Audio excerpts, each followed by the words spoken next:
one of the knowledge requirements for English studies in the curriculum in the Swedish school board is that students should be able to show how they understand that language bears meaning in society.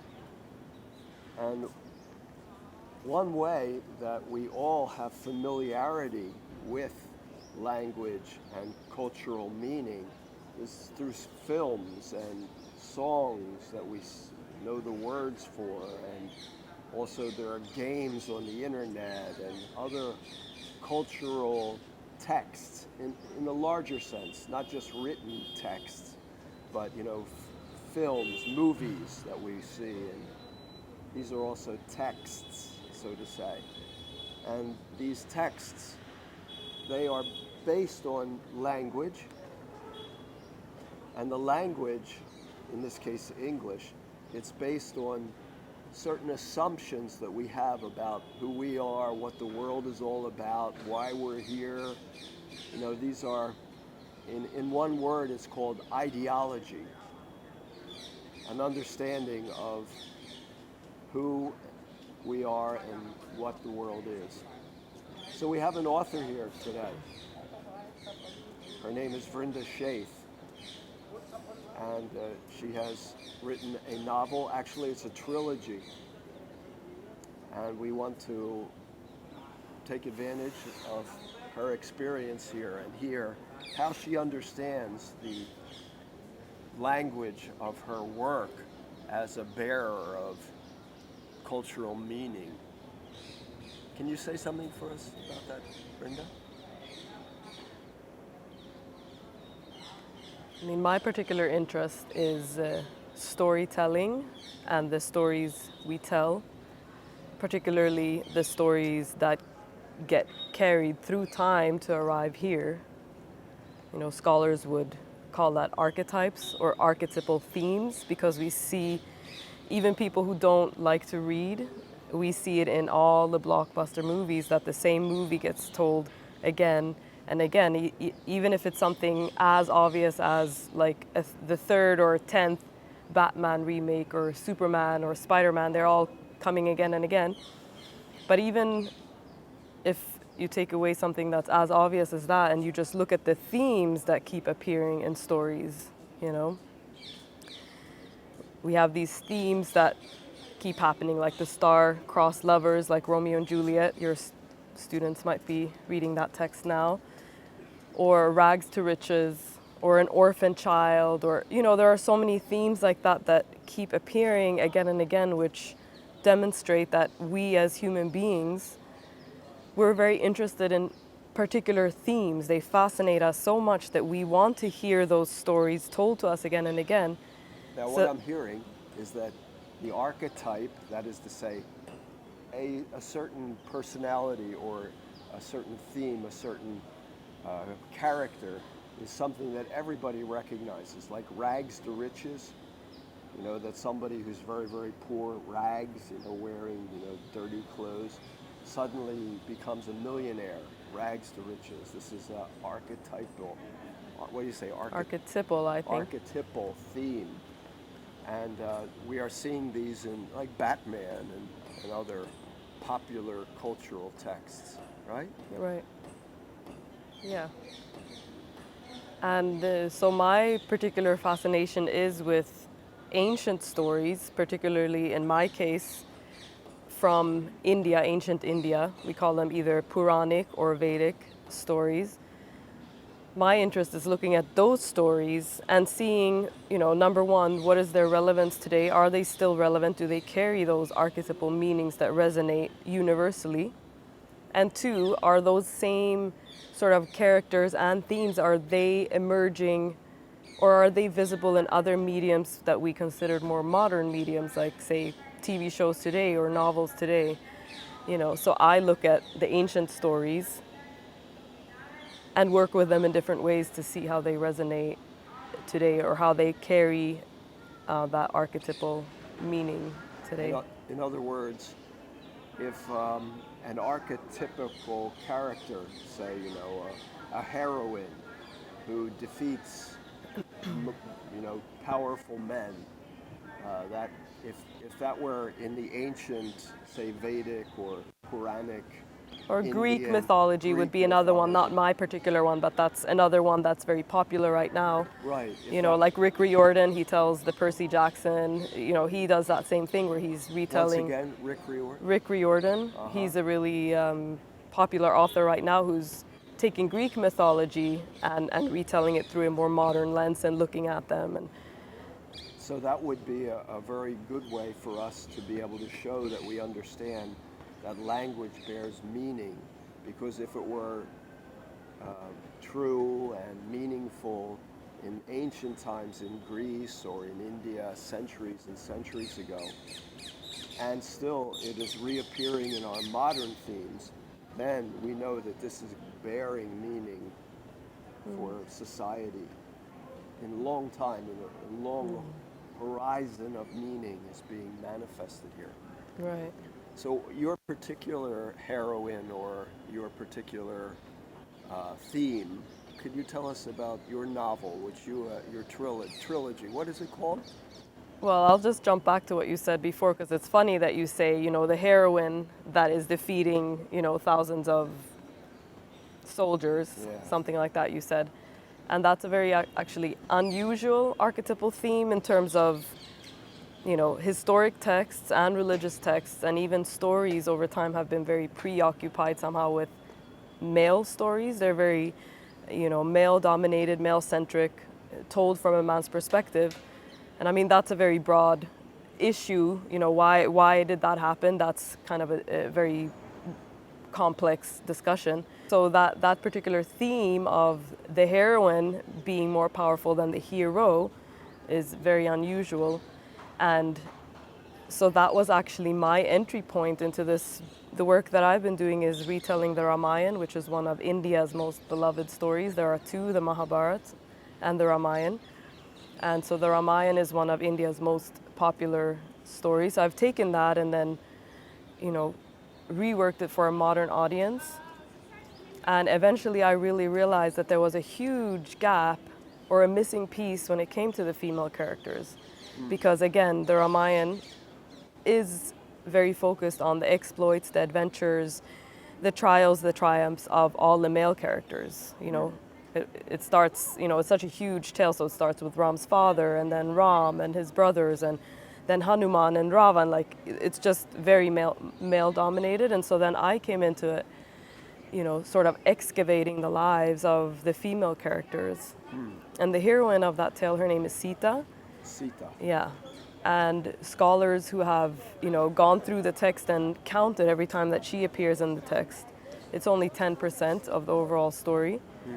So that sort of demonstrates this sort of imbalance between the male and the female that we see across the board. And so, yeah, I think I'm very much on a quest to do what you were saying, to really revive the heroine. So the 10% presence of the female heroine is based, I would guess, correct me if I'm wrong, on the assumption that the female is very much present in the background. Right. Yeah, that's Yeah. the assumption that the female is definitely there, Yeah. without a doubt.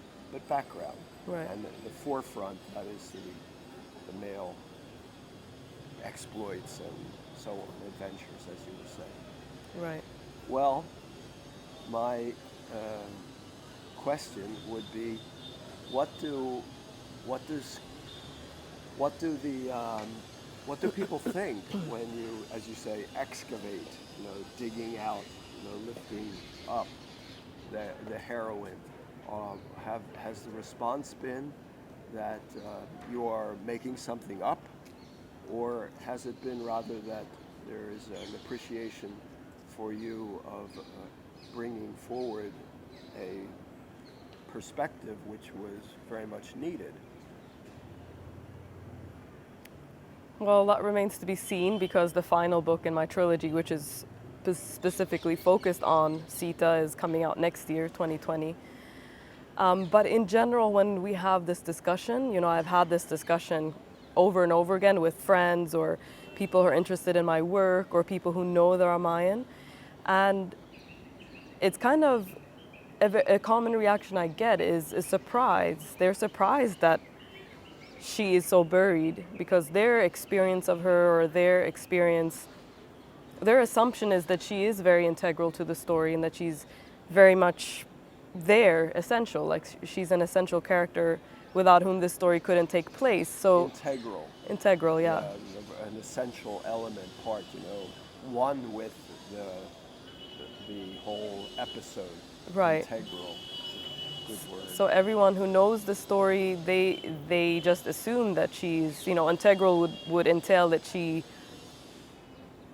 owns at least 50% of the text, that she's so, without her the story couldn't take place, So they kind of get shocked and surprised when I reveal the truth that, in the actual story she doesn't really have, much room. And another interesting thing in terms of archetypes is that, over the years, somehow Sita's story has really been molded more and more into the archetype of damsel in distress. Yeah, that's what do you call it? Like a morphing or a metamorphosis or something. Metamorphosis, a reformulation, a reincarnation of the damsel in distress. Damsel means a young girl, and in distress means in trouble. So here we have an archetype. Now this actually leads me to my next question, although we would like to hear more about your work, but there's another thing here in terms of the students who are familiar with modern texts. You, I've heard, have found that the archetype of Sita, the damsel in distress, has reappeared in modern films. Right. I don't know how many of you are Game of Thrones fans. Game of Thrones. I am. Yeah. I read the books, I saw the TV show, so I was quite invested in the whole series for, about 8 years. And through watching that, once it was all said and done, I definitely see that there is a strong correlation between Sita and Daenerys, who's the mother of dragons, the unburnt, the breaker of chains. So just, right now, actually, I'm, sort of working on creating a correlation between the two. They call it intertextuality, where you take two different texts and you see how, how they're either taking from each other or, how they're related. Both of these women have a really strong connection to fire. Whoever has watched Game of Thrones, you'll see that Daenerys, she walks through fire twice. Once is that first scene with her 3 dragons, she emerges. But then, the storytellers or the showmakers, they loved that scene so much that they did it again on a much grander scale to really show that Daenerys had that magical power sort of to walk through fire and emerge as the goddess in a way. That scene ends with everyone just like bowing down in awe to her.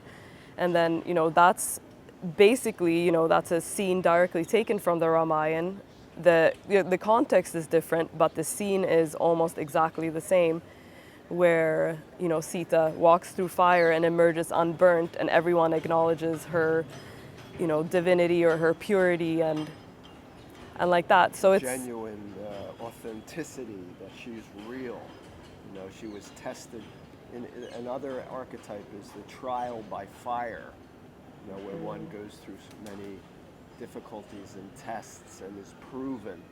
So this fire for Sita was... In this case, though, it's a literal trial by fire. It's not, I'm having such a hard time, I feel like I'm being burnt alive. No, it's literally, in both these cases, these women, they're walking through an actual fire and emerging unburnt, which would mark them with sort of, either supernatural powers or divinity, like that. That's, again, sort of a different topic to explore. But just the similarity between the two scenes are very striking. This text that was written 2,000 or more years ago, and then now we have Game of Thrones, that same theme comes out. So another example that I explore is the moment where Daenerys flies over King's Landing and burns down King's Landing. She sacks King's Landing by, using her dragon to burn the city down. And in this case, we're getting the inside view. We're inside the city and feeling the city getting burnt. And, you know, the showmakers obviously did that for their own reasons. The point is, Daenerys had animosity towards that city, and it gets burnt down. And that's a theme that can be traced back to the Ramayana, where Sita is held captive within a city, Lanka, and then that city gets burnt to the ground. You know, so I kind of argue for this, you know, subterranean almost, because even in the end of the story, Sita literally goes underground. The symbolic silencing of the feminine, you know, she goes into the ground, and then here I'm saying that, you know, she went into the ground and then now she's emerging, you know, like water, a groundwater well, it'll spring up at some point. And so here she's coming back again in the form of Daenerys in Game of Thrones. So some people might think that it's a tenuous connection I'm drawing, but I feel it's very clear.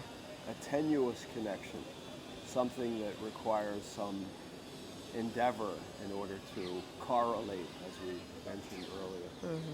So we thank you very much, Brinda, for sharing with us this experience you've had of in your authorship, and how you are relating that to our cultural presence here in our modern society in the form of films, Games of Thrones in this case.